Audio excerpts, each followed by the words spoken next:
Bart and the others are taken out into the wilderness by Willie. It turns out the kids committed crimes, so the police sentence them to a highland hiking trek as punishment. They have to reach their destination by noon the next day. Obviously, none of them really care about being punished. Bart tries to bond with the others but just gets laughed at. Then, out of nowhere, Martin gets dropped off by his parents. That shocks the other kids. Only Bart is happy. Now there's someone even weaker to pick on. From this point on, all the teasing is aimed at Martin. Willie even wishes them luck in finding treasure. They finally hit the road and start talking about why they got arrested. Bart caused chaos with a prank. One kid stole streetlights. Another even robbed a bar. Only Martin came voluntarily. He thinks this kind of activity will look good on his record. The others can't stand listening to him and start bullying him. Back at home, Marge and Homer plan to take advantage of the quiet house and get romantic. But Lisa suddenly shows up and says she wants to experience what it's like to be an only child. She even sent Maggie to her aunt's house ahead of time. Now she wants her parents' full attention and has scheduled a bunch of bonding activities.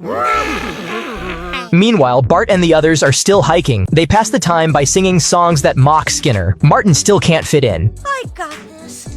Suddenly, the sound of a goat bleating grabs their attention. Nelson decides this must be the treasure Willie mentioned. They need to bring the goat to the destination. Bart frees the little goat and brings it along. On the way, Bart starts to grow attached to it and even feeds it Martin's snacks. That only gives the others more reason to bully Martin. Bart finally speaks up for him and almost gets beaten up for it. Just then, a group of weirdos suddenly appears. They say the goat is meant for a ritual and demand it back. Refusing to hand it over, the boys take off running and end up in a full-on marathon chase. They manage to escape and continue on their journey. Soon they reach a river and have to cross by boat. The goat refuses to get on. Nelson suggests abandoning it, but Bart and Martin both refuse to leave it behind. Nelson forces Bart to choose. Bart can't resist the goat's cute face and decides to stay. Only Nelson and the others make it across the river. On the other side, they discover a mansion, completely empty and easy to enter. They immediately start enjoying the high life. Meanwhile, Bart is stuck in the rain and clearly in a terrible mood.